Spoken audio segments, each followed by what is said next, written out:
warahmatullahi wabarakatuh.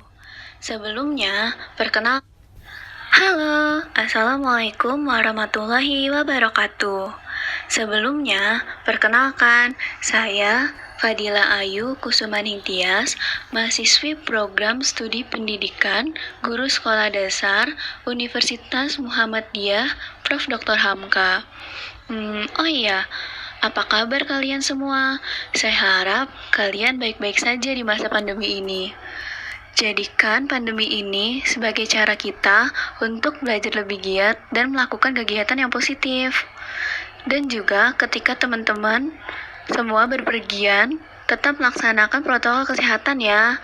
Memakai masker, mencuci tangan, menjaga jarak, serta menghindari kerumunan. Ngomong-ngomong, hari ini kita mau ngapain sih? Hari ini kita akan membahas konsep geometri dan teori perkembangannya. Itu apa ya? Nah, makanya kita bahas nanti. Sekarang kita lanjut masuk ke materi. Oke, check it out.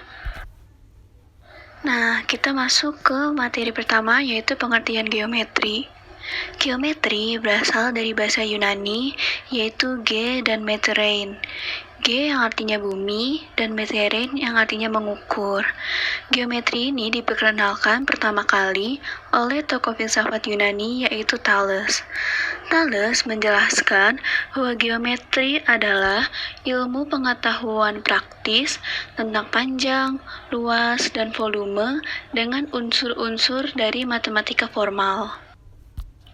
Masih dalam pengertian geometri, tadi ada menurut Thales, sekarang menurut Lenner. Dikutip dari Kosmadi tahun 2017, konsep geometri adalah bagian dari pengetahuan matematika karena dalam mengenal geometri, anak mengembangkan fungsi psikis tertentu pada anak, salah satunya ketika anak belajar ruang dan bentuk. Lanjut ke materi kedua, mengapa belajar geometri?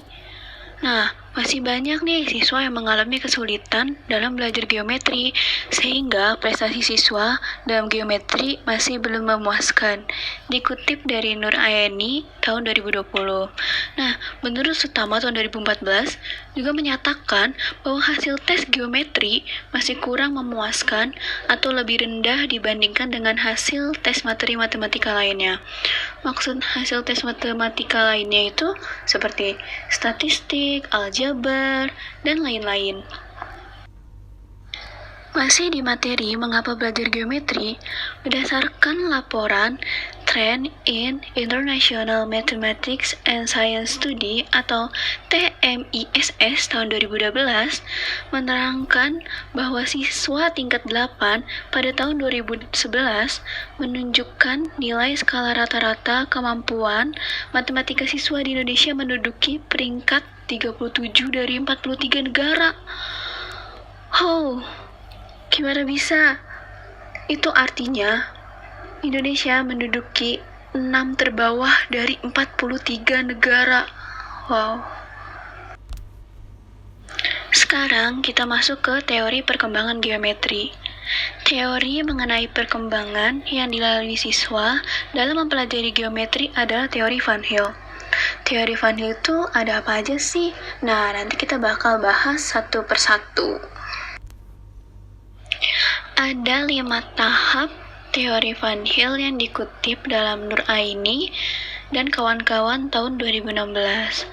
Van Hill juga menjelaskan bahwa setiap proses menggambarkan pemikiran yang diterapkan dalam konteks geometri, yaitu level 0 atau visualisasi, level 1 analisis, level 2 deduksi informal, level 3 deduksi, level 4 adalah rigor. Kita akan bahas satu persatu. Kita masuk ke level 0 atau visualisasi.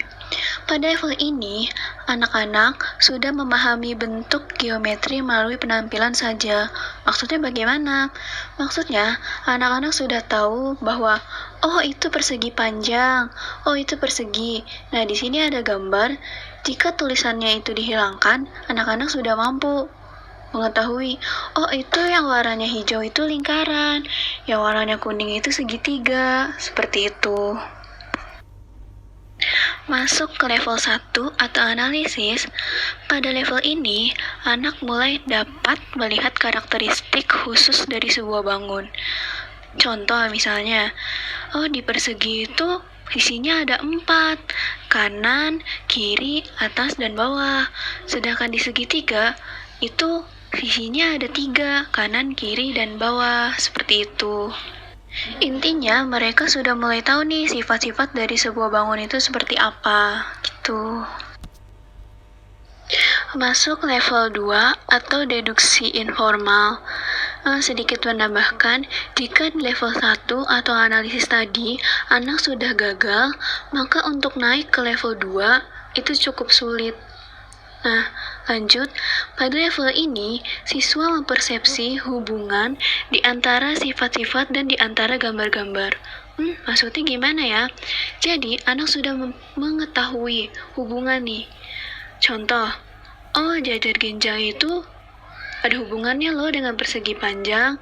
Juga misalnya, belah ketupat itu ada hubungannya juga loh sama layang-layang. Seperti itu. Masuk ke level 3 atau deduksi.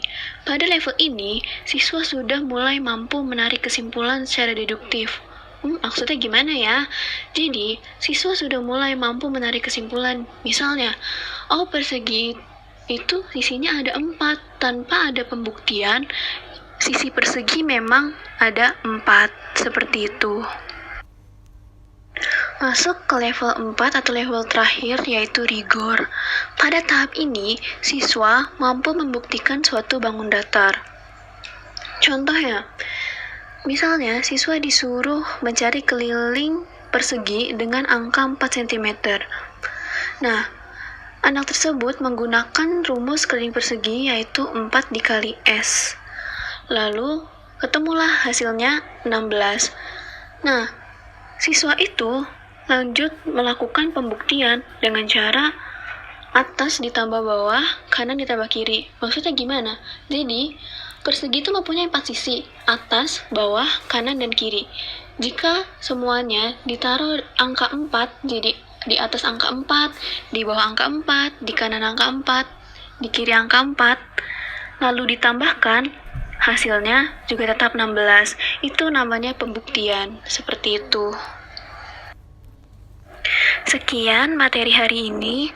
Mohon maaf jika ada kesalahan kata atau materi, karena saya pun masih dalam tahap belajar. Jangan lupa like dan subscribe channel ini. Tetap semangat jalani aktivitas, tetap jaga kesehatan, dan mengikuti protokol kesehatan jika berpergian. Wabillahi taufiq wal hidayah. Assalamualaikum warahmatullahi wabarakatuh.